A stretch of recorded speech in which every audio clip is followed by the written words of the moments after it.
Hey everybody, welcome back to the Midwest Media Show, and today we're going to be talking about a game that I absolutely love. It's one of my favorite games, and that's Mega Man 2 for the NES. Now I know what you're saying. Everybody talks about Mega Man 2, and yeah, I get that. But there's a reason why everybody talks about it. It's because it's so good. And personally for me, it was just by happen chance, was the first Mega Man game I'd ever played back when it came out. And my family rented it for me from a little place called Bob Bardash Videos. It's no longer around, but I think it lasted through like the 80s into the 90s. But it was a game that I always went back and rented because I liked it so much. And then one Christmas, I didn't even ask for it, I don't think. My parents got it for me, or back then, Santa Claus. But ever since then, it's been one of my favorite games. And to be honest with you, I didn't even play the other Mega Man games until much later, until actually pretty recently, within the last 5 or 6 years. So let's sit back and let's talk about one of my favorite games, Mega Man 2. The original Mega Man was good, but I feel like Mega Man became Mega Man with the second installment of the series.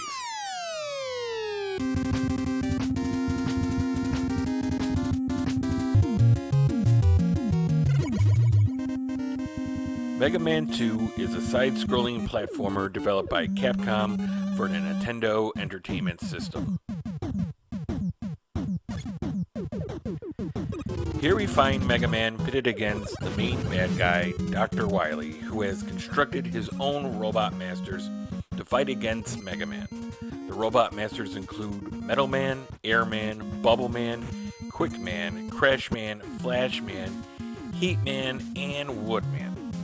Each Robot Master has his own level in which you have to traverse to reach the end where you battle the specific master of that level. I love the design of each level. It never gets boring with one level looking like the last. Each level has its own group of bad guys that are both challenging and fun to encounter. And the music is really good as well. Mega Man 2 has some of the best music of any game on the NES.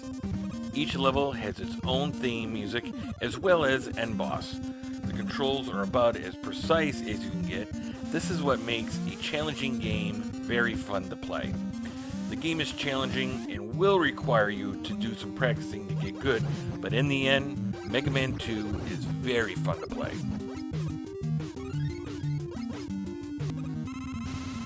At the end of each level, you will have to defeat a Robot Master. Each Robot Master has a different power, which makes each encounter with the end boss a unique experience.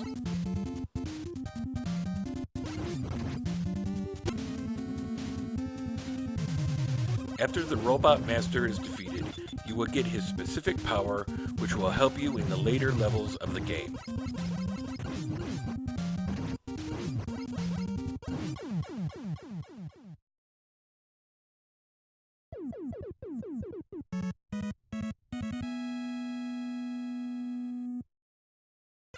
So now you've defeated all the Robot Masters, you beat the game, congratulations, you're a winner. Well, not so fast, because now you have to defeat Dr. Wily, and to do that, you have to go through his fortress castle and face him at the end. Well, you thought you finished the game, but now you find out that there's a whole nother part of the game. But that's not such a bad thing, because really, if it had only been the Robot Masters, it would have kind of been a short game. So now, you get to go through the fortress castle.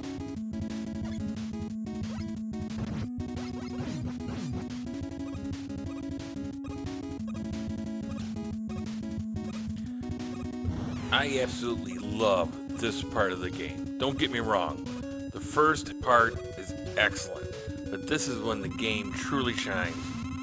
Unfortunately for me, this is where the wheels fall off.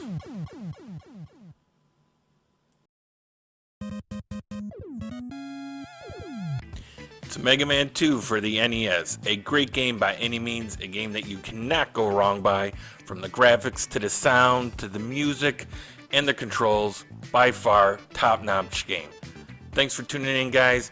I'll catch you later. See you next time.